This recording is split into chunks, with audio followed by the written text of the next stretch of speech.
Madame, Monsieur, bonsoir. Bienvenue au 20h30. Voici les titres du journal ce soir. Des voix s'élèvent avec le même écho. Non à l'imposture, halte à l'insurrection, oui au respect des institutions républicaines. Acteurs politiques, dépositaires du pouvoir traditionnel, secteur informel et société civile parlent d'une même voix. Le cacao camerounais est bon et prisé, mais de moindre valeur sur le marché. De sa vente, les producteurs n'en tirent pas suffisamment avantage. Comment expliquer cette décote? Réponse dans ce journal. Une décentralisation active, une plus grande implication des acteurs locaux dans les politiques publiques. Le ministre de la décentralisation a salué l'approche qui prend corps à Limbé, dans le sud-ouest. Georges Elanga Obam y était en visite de travail. C'était les titres. Les détails, c'est tout de suite.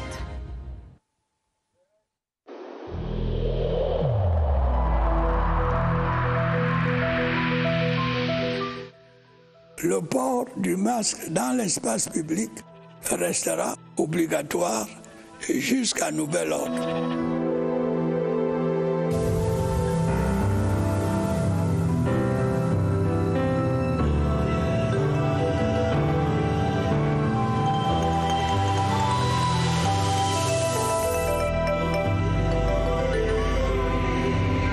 Bienvenue une fois de plus. Appel à l'insurrection lancé par un parti politique, la Confédération générale des syndicats des transports routiers du Cameroun condamne vivement ces appels. Face à la presse ce dimanche à Yaoundé, le mouvement syndical a manifesté son mécontentement et dit non à la manipulation et à l'instrumentalisation.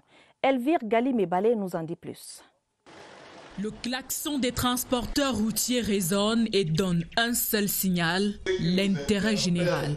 Notre intérêt est unique, c'est de préserver cet acquis qui est la paix, pour que nous gagnions à travers nos échanges commerciaux. Nous ne sommes pas des politiciens. C'est pour cela que la plateforme syndicale, nous disons non, ça ne doit même pas commencer. Nous voulons pas qu'on utilise nos membres qui sont des mototaxis, des taximens et j'en passe. Ceux qui veulent engager à des fins égoïstes, il faut qu'ils aient des cartes des membres du parti politique. À ces appels, qualifiés d'actions périlleuses par les leaders syndicaux du secteur des transports routiers au Cameroun, une invite à l'endroit de tous les acteurs des transports, celle de se ranger du côté de la légalité des institutions et des personnes qui les incarnent en vaquant sereinement à leurs activités. Le bureau de gestion du fret terrestre condamne l'appel à l'insurrection et le renversement des institutions de la République. Son coordonnateur général était face à la presse à Douala dans le littoral. El Hadj Oumarou a rassuré les partenaires de la sous-région et les transporteurs du corridor communautaire Douala-N'Djamena-Bangui. Le point avec Joseph Itote. Pas qu'on nous embarque dans une aventure. En fustigeant l'appel à l'insurrection et au renversement des institutions de la République, le coordonnateur général du bureau de gestion du fret terrestre n'y est pas allé du dos de la cuillère. El Hadj Oumarou est abondamment revenu sur les conséquences socio-économiques du désordre, non sans rappeler la contribution du secteur des transports au PIB de notre pays. Au-delà des mototaximens, des taxis, au-delà des transporteurs par car et autobus qui font vivre l'économie du Cameroun, nous sommes dans un secteur également porteur de richesses, le transport routier des marchandises. C'est un secteur vital pour notre économie. Pour les transporteurs, les conséquences économiques de la crise sanitaire due au coronavirus ne sont pas encore un lointain souvenir. Nous faisons face à cette pandémie dite Covid-19 qui a impacté considérablement toutes les économies du monde. Et aujourd'hui donc, si M. Kamto ne comprend pas cela et qu'il veut encore en rajouter, nous disons non, trop c'est trop. Il ne faudrait pas pousser le bouchon plus loin. Les organisations syndicales et le bureau de gestion du fret terrestre se sont voulus rassurants. Le transport des marchandises ne sera pas interrompu. La classe politique, dans son immense majorité, condamne avec fermeté l'appel à l'insurrection lancé par le MRC. Elle conseille aux leaders de cette formation politique de mettre un terme à un rêve qui ne peut prospérer dans ce pays à la maturité politique établie. Augustin Guizana. Excepté les instigateurs, l'ensemble de la classe politique nationale dit non au mot d'ordre de soulèvement. Un appel à une marche dite pacifique ne peut pas avoir pour finalité le départ du président de la République démocratiquement élu. Au Rassemblement démocratique du peuple camerounais, Comme au sein des formations politiques de l'opposition camerounaise, les différents acteurs prônent la paix. Le président Biya a tout fait pour que le Cameroun vive en paix. Nous devons appuyer cette démarche. Pour cette catégorie d'acteurs, la démocratie et le développement du Cameroun reposent aujourd'hui sur une participation effective aux élections du 6 décembre 2020. Le Front des démocrates camerounais prendra bel et bien part à ces élections qui constituent la seconde étape factuelle et légale de la mise en place de la décentralisation. Chaque maillon de la classe politique appelle les différents militants et l'ensemble des Camerounais à la vigilance face à la sirène du chaos projetée mardi prochain par un parti politique et son leader. Autre acteur politique de poids, Jean-Jacques Ekindi, ancien coordonnateur du mouvement progressiste, aujourd'hui militant du RDPC, se prononce également contre l'insurrection projetée le 22 septembre prochain. Pour lui, c'est une position insensée. Jean-Jacques Ekindi était reçu par Ibrahim Chérif sur le plateau de Actualité Hebdo. Je vous propose de l'écouter. Une insurrection ne se fait jamais seule. Et tous ceux qui sont des adeptes de l'insurrection veulent s'assurer si une partie importante des populations la suivent ou s'il y en a peu qui la suivent. Et s'il y a une levée de bouclier contre l'insurrection, ça signifie qu'il n'y a pas beaucoup de gens pour réellement s'investir dans ce type d'action. Mais il y a quelque chose qui me frappe dans cette situation. Nous avons une insurrection. Dans le nord-ouest et le sud-ouest, des Camerounais meurent, des biens sont détruits, etc. Et je crois savoir que ceux qui ont appelé à l'insurrection demandent que le gouvernement résolve rapidement la crise du nord-ouest et du sud-ouest. Alors comment peut-on imaginer de soigner une insurrection par une autre insurrection? Non seulement c'est compliqué, mais c'est insensé, ça n'a pas beaucoup de sens. Il faut d'abord qu'on se consacre à régler sérieusement les problèmes que nous avons. D'ailleurs, personne ne peut commander l'insurrection. Les plus habiles se mettent à la tête de l'insurrection une fois qu'elle s'est déclenchée. Mais on n'a jamais vu dans l'histoire quelqu'un se lever et dire « je vous appelle à l'insurrection » et tout d'un coup, les gens sortir de partout pour faire l'insurrection. Ils espèrent que ça pourrait être une espèce de catalyseur. La région de l'Adamawa dit non aux ennemis de la paix. C'est par la voix d'El Hadj Mohamedou Abo Ousmanou, membre du bureau politique et chef de la délégation permanente régionale du RDPC, qui appelle les habitants à vaquer à leurs occupations le 22 septembre. Je vous propose de l'écouter au micro de Salomon Kankili Babale. Mes chers frères et sœurs du Nord, du Sud, de l'Est et de l'Ouest, certains leaders de partis politiques, de l'opposition et de la société civile appellent à l'insurrection et au renversement des institutions républicaines. Une démarche maladroite et antidémocratique. Je voudrais vous demander, au nom de la paix et de l'unité nationale, de vaguer normalement à vos occupations le 22 septembre 2020. Nos ancêtres nous ont légué un pays en paix et uni.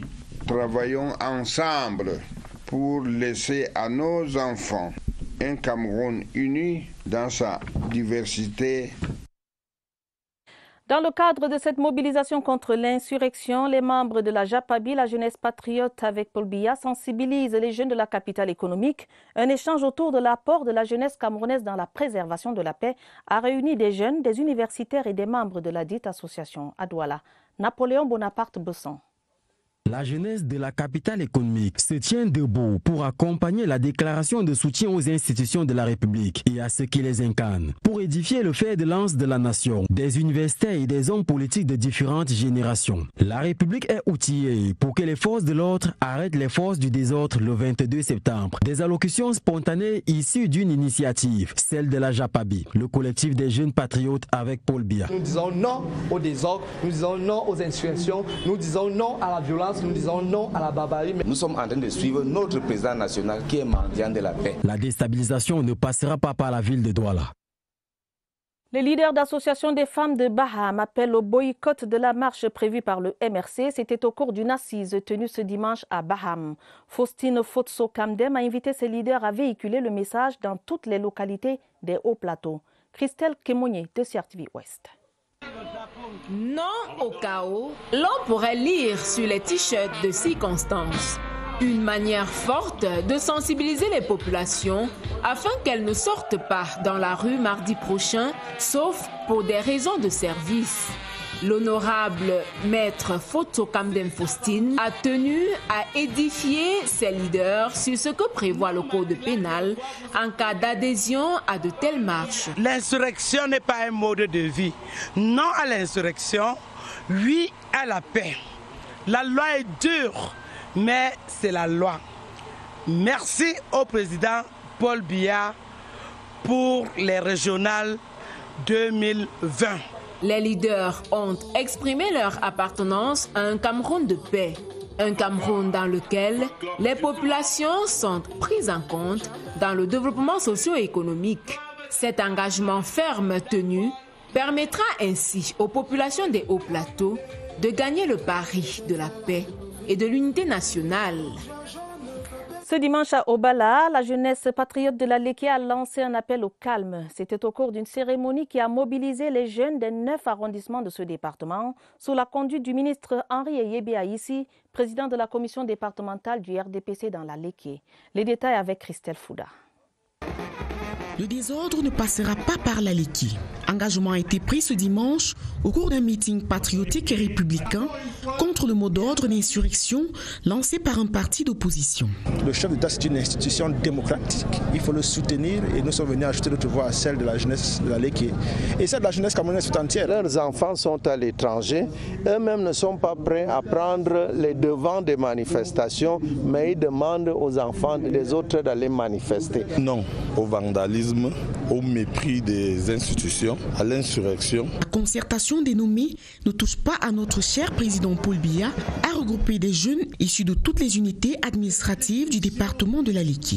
Ils sont dans la continuité des réponses positives aux appels du président de la République pour bâtir un Cameroun uni dans la paix et la consolidation de la pratique du vivre ensemble.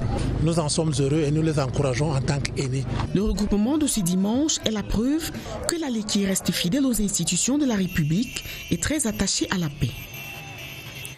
Deuxième titre du journal ce soir, cela fait 10 jours que la campagne cacaoyère lancée par le ministre du Commerce est sur les rails. Arrêt ce dimanche sur les facteurs qui plombent le bonheur des producteurs, facteurs au rang desquels la persistance des mauvaises pratiques. Le cacao camerounais est pourtant bon et prisé, mais les principaux acteurs tardent à ressentir cette embellie. Cyril Kingembepe. Les producteurs de cacao au Cameroun ont du mal à tirer le meilleur parti de leur labeur. En période de campagne cacaoyère, leur fève perd sa cote. Nous n'avons pas généralement les intrants à temps. Nous avons des problèmes d'évacuation de ces produits-là. Il y a le vol, c'est-à-dire que parce que quelqu'un va aller dans ton champ et il va récupérer, n'est-ce pas, le cacaoyer qui a déjà certainement mûri et il va le vendre. Le mélange du cacao de bonne qualité avec celui traité à la légère amplifie le mal-être. Le cacao et ses dérivés sont pourtant le deuxième moteur des revenus d'exportation du Cameroun. Peut-être que le problème peut être de l'autre côté chez nos partenaires qui achètent le cacao camerounais. En période de crise, souvent la consommation de ce type de produit, qui est un produit de luxe, baisse. La pandémie va s'en aller, espèrent les producteurs. Les prix qui ont atteint 1300 francs CFA le kilogramme en mi-2019 reviendront réduire leur peine. Je vous le disais également à la une du journal, le ministre de la Décentralisation et du Développement local était en visite de travail à Limbé, dans le sud-ouest. Georges Elanga Obam y a visité le nouveau marché construit par la nouvelle équipe de la mairie de Limbé et en a profité pour encourager le nouvel exécutif communal appelé à relever les défis de la crise socio-politique qui plombe le développement de toute la région. Gilles-Claude Mbongetundi de CRTV Sud-Ouest. Le développement local dans le sud-ouest est mendiant de la paix. Une paix qui va booster la modernisation des infrastructures, selon le ministre de la Décentralisation, Georges Elanga Obam. Une décentralisation active où les acteurs de terrain réalisent des infrastructures, produisent des services de qualité pour les populations sans attendre que le gouvernement les finance. Nous avons visité un certain nombre de chantiers qui sont à l'initiative du maire de la ville et qu'il réalise en cherchant lui-même les financements.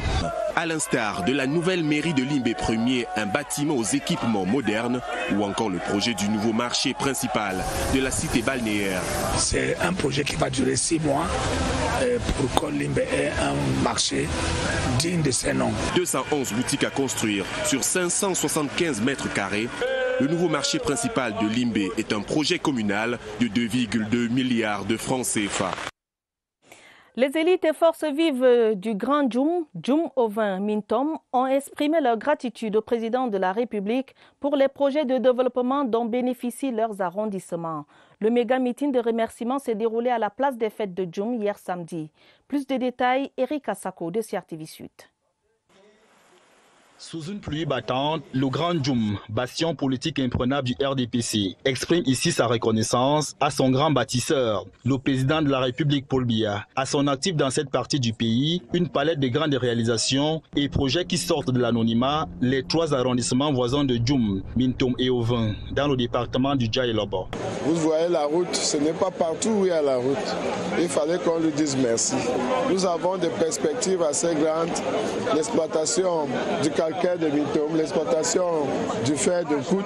Ces dignes fils et forces vives de la contrée n'ont pas fait l'économie des mots pour dire merci au véritable maître d'ouvrage. Ce que je retiens, c'est un engagement extrêmement fort des populations des 3 arrondissements de Djoum, Mintom, Ovin, dans le Dja-et-Lobo, qui ont exprimé de manière solennelle et forte leur sentiment de gratitude envers le chef de l'État.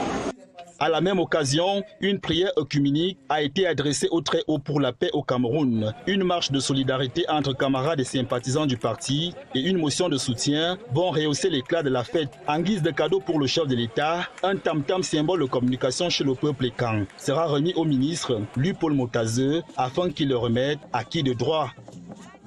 Investiture des candidats RDPC au régional, les orientations du parti ont été rappelées par El Hadj Mohamedou Abou Ousmanou, membre du bureau politique.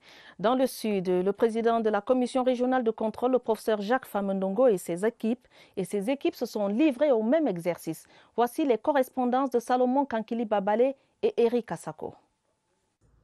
2 jours pour passer au peigne fin les dossiers des candidatures du RDPC en provenance des 4 départements que compte le Sud, la vallée du Ntem, l'océan, de Dja-et-Lobo et l'Ambila. Nous contrôlons la régularité des 10 dossiers au plan juridique, au plan administratif, au plan politique, au plan sociologique, au plan générationnel. Et évidemment au niveau du genre. Dans les cartons, environ 400 dossiers de candidature à examiner par ses membres de la commission régionale de contrôle des candidatures du parti au flambeau dans le Sud. La commission régionale de contrôle a dû travailler 3 jours d'affilée à passer et repasser la main sur les dossiers de candidature issus des 5 départements de la région. Toutes les candidatures qui ont retenu l'attention du groupe de travail répondent aux critères énoncés par la ERC de notre grand parti. Il reste maintenant à acheminer la pile de dossiers retenus au comité central du RDPC à Yaoundé pour l'investiture. La gendarmerie nationale s'enrichit de près de 600 nouveaux éléments. La cérémonie de sortie de cette nouvelle cuvée s'est déroulée au camp Yeyap, ici même à Yaoundé. Les détails avec Pierre Evembe. Quand Yeyap Moussa où est logé le commandement des écoles et centres d'instruction de la gendarmerie nationale, 650 gendarmes ont effectué haut la main leur sortie. Le message du général de brigade Elo Kobi Daniel Njok, directeur central de la coordination, a été donné relais et est bien passé, notamment sur les missions qui attendent chacun dans le rayonnement de la gendarmerie. Le plus dur reste à faire. Prouvez que vous êtes digne par la bonne exécution des tâches qui vous attendent et l'observation scrupuleuse des consignes données par vos chefs. La formation pointilleuse reçue ici leur a donné des savoirs, savoir-faire et savoir-être. Je suis prête à remplir ma mission de gendarme pour servir le Cameroun. Un souffle nouveau qui va booster les efforts énormes fournis par la gendarmerie dans ses missions régaliennes.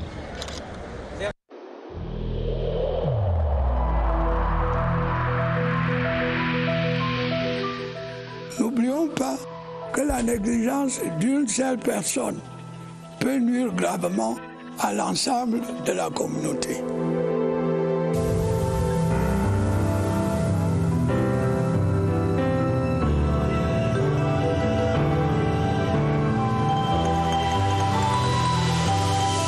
Covid-19 au Cameroun. Le personnel médical de l'extrême nord est le moins infecté des 10 régions. Les patients du Covid-19 sont également de plus en plus rares dans les hôpitaux. Des indicateurs de la maîtrise de la pandémie là-bas. Nous retrouvons Évariste Yenga au Centre des opérations d'urgence de santé publique pour en savoir davantage. Bonsoir Évariste, vous avez l'antenne. Bonsoir, Atta Badine Omar, on reprend la direction du septentrion, l'extrême nord, où nous allons nous entretenir ce soir avec le délégué régional de la santé publique pour cette région, le docteur Amadou Bava Boubakari. D'après lui, il y a des indicateurs de la maîtrise de la pandémie là-bas, à l'instar des 9 personnels de santé seulement touchés dans cette région, alors que le record de personnel de santé touché, c'est celui du littoral avec un peu plus de 166. Allons voir comment cela a fonctionné pour qu'on arrive à ces indicateurs. Docteur, bonsoir. Bonsoir, monsieur Maïsenga. Merci d'avoir accepté notre invitation. D'abord, la palme d'or que détient la région de l'extrême nord avec le moins de personnel touché par la pandémie du coronavirus pendant la riposte, 9 seulement. Qu'est-ce que vous avez entrepris pour pouvoir obtenir ce résultat? Ok, merci pour cette question.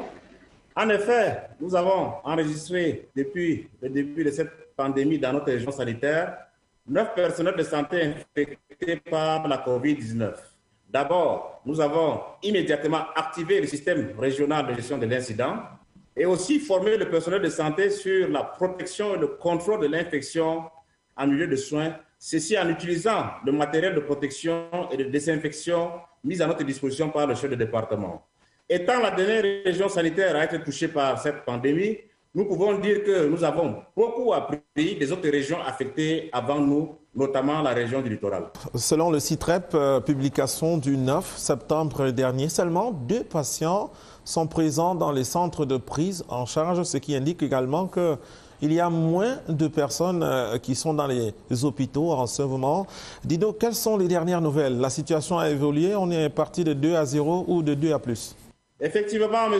Évariste Yenga, nous comptons actuellement 461 cas confirmés, dont 223 cas guéris et 226 cas actifs suivis actuellement sur le terrain par nos équipes.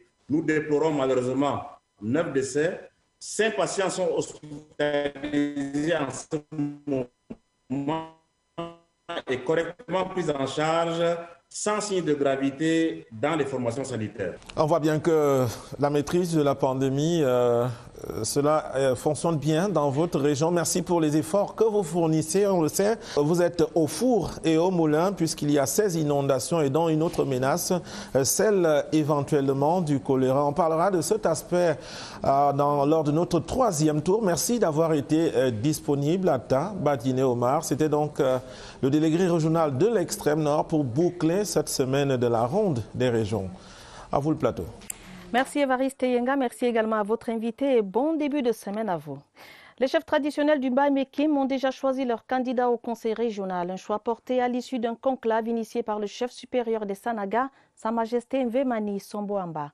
Le reportage de François Bakary de CRTV Centre. Pour porter la voix des chefs traditionnels au tout premier conseil régional du centre, les dépositaires de l'autorité traditionnelle du Mbamé-Kim ont choisi leurs 2 représentants. Il s'agit de leur majesté Henri Bessala, chef de 2e degré du canton Mvélé dans l'arrondissement de Ntui, et Jean Gabi du groupement Tikar dans l'arrondissement de Ngambé-Tikar. Ils ont été désignés au cours d'une assemblée générale des chefs traditionnels du Mbamé-Kim. De ces 2 appelés, le chef supérieur en attend beaucoup. Les chefs traditionnels auront également la lourde charge de contribuer aux grandes décisions, aux grands changements qui vont impacter la vie de leurs concitoyens. Ils doivent pour cela être imprégnés des notions de développement, de solidarité et surtout, ils doivent être suffisamment représentatifs, suffisamment rassembleurs. Et comme qui veut vivre soi-même doit se compromettre, le préfet du Mbamekim, Galimson, a demandé aux chefs traditionnels, maillons essentiels de l'appareil administratif, de se réinventer pour faire face aux défis de développement. Identité et vocation des disciples, celle de la terre et lumière du monde. C'est le titre du livre que vient de publier le docteur Lydiane Kenyé-Kamga, pasteur à l'église évangélique du Cameroun. L'ouvrage oriente la lecture de la Bible par les fidèles chrétiens. Christelle Fouda. Le nouvel ouvrage intitulé « Identité et vocation des disciples, celle de la terre et lumière du monde », écrit par le renommé pasteur Dr Lydiane Kenyé-Kamga, est une invite à une meilleure assimilation par les chrétiens des messages divins. Ce livre aide non seulement le théologien pasteur, et ce livre aussi aide le chrétien lambda en ce qui concerne la véritable signification de ce que le Matthieu appelle disciples, sel et lumière du monde. La dédicace, couplée à une action de grâce en la paroisse EEC Briqueterie 1 à Yaoundé, a permis aux hommes de Dieu, chrétiens et éditeurs, de louer l'inspiration céleste transcrite dans l'ouvrage. Vincent de Paul-Noah est désormais le maire de Kola dans la Léké. Le nouveau maire a été installé ainsi que ses adjoints au cours d'une cérémonie présidée par le préfet de la Léké. Les défis qui attendent le nouvel exécutif communal avec Michel Renaud-Wandja. Faire de Kola une commune où il fait bon vivre est le défi qui interpelle l'exécutif désormais conduit par Vincent de Paul-Noah. Nous avons mis un certain nombre d'outils en place à ce moment précis où nous avons commencé par la réorganisation, la restructuration interne de la mairie. Au cours du rituel d'installation, le numéro 1 de la Léquier apprécia la nouvelle équipe un travail en synergie. Ils devront tout mettre en œuvre pour que la commune puisse véritablement participer au développement. Avant l'installation, une messe a été dite pour l'exécutif municipal par l'évêque du diocèse de Bala. De jeunes patriotes sous l'égide du Cultural Blend Festival ressourcent leurs pairs des dirigeants du Cameroun, ceci à travers une table ronde sur le thème « Valoriser notre patrimoine culturel pour promouvoir la paix et le vivre ensemble au Cameroun ». L'initiateur de ce projet, Caxton Atikiseta, Barbara Padjama. Des maîtres et des chercheurs de l'histoire qui édifient le Cameroun de demain. Des jeunes en provenance des 10 régions du pays issus de toutes les couches de la société s'abreuvent sous l'arbre à palabres pour discuter autour du dialogue interculturel ou religieux. Il me semble important de positiver nos différences, les reconnaître, les identifier, mais dans le sens d'une richesse mutuelle. Plus nous sommes différents, plus nous devons considérer que nous sommes riches. La promotion de la paix et du vivre ensemble a marqué plusieurs temps d'arrêt parce qu'il fallait remonter les siècles pour mieux comprendre l'entité humaine camerounaise. Nous pensons que dans nos valeurs culturelles, il y a des normes et il y a des symboles qu'on peut utiliser pour promouvoir cette communalité que nous partageons en tant que Camerounaises. Dans les échanges, il a été démontré qu'il est aisé de vivre ensemble. Le défi de la gestion de la diversité de cet État unitaire passe aussi par la tolérance et le respect. L'importance de ce genre de plateforme, c'est de s'aimer la graine de la paix. Pour valoriser la richesse culturelle du Cameroun, la plateforme Festival de mélange culturel privilégie le dialogue. L'Union africaine a été accueillie dans son nouveau poste de travail. On voit tout cela avec Séverin Legambeli. Addis Abeba, la capitale de la République fédérale d'Éthiopie, est connue pour être une place forte de la diplomatie africaine. Ici sont implantées près de 150 missions diplomatiques, y compris le siège de l'Union africaine et celui de la Commission économique des Nations unies pour l'Afrique. C'est cet environnement du jeu permanent des relations internationales qui accueille désormais le nouvel ambassadeur du Cameroun à Addis Abeba. Son accueil s'est fait par le chargé d'affaires par intérim, Jean Tchoukeng, la communauté diplomatique, avec en première ligne l'ambassadeur de la République de Zambie, membre du comité des représentants permanents. Il y avait aussi une délégation de la communauté camerounaise. L'ambassadeur Eumbe Churchill-Monono connaît bien le milieu. Il devra s'atteler à faire du rayonnement diplomatique du Cameroun une œuvre commune et continue. Nous terminons ce journal par la nécrologie. Mbom Ephraim n'est plus. L'ancien latéral gauche du canon de Yaoundé et des Lions indomptables s'est éteint ce dimanche à Douala des suites de maladie à l'âge de 64 ans.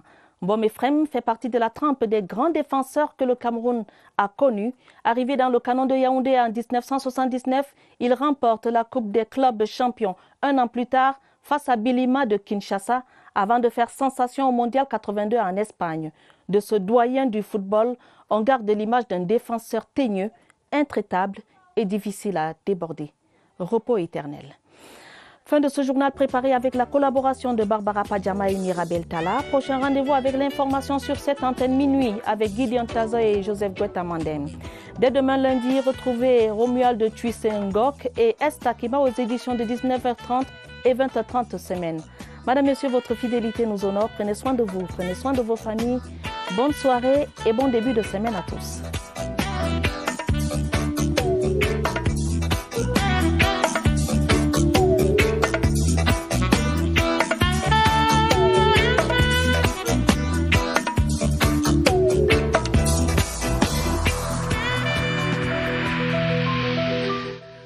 Il est essentiel que les mesures qui ont été indiquées soient absolument respectées par chacun de nous. Lavez-vous régulièrement les mains à l'eau et au savon ou à l'aide d'un gel hydroalcoolique. Restez à au moins 1 mètre de distance des autres personnes, surtout si elles toussent, éternuent ou ont de la fièvre. Si vous avez de la fièvre, de la toux ou des difficultés à respirer, consultez un médecin.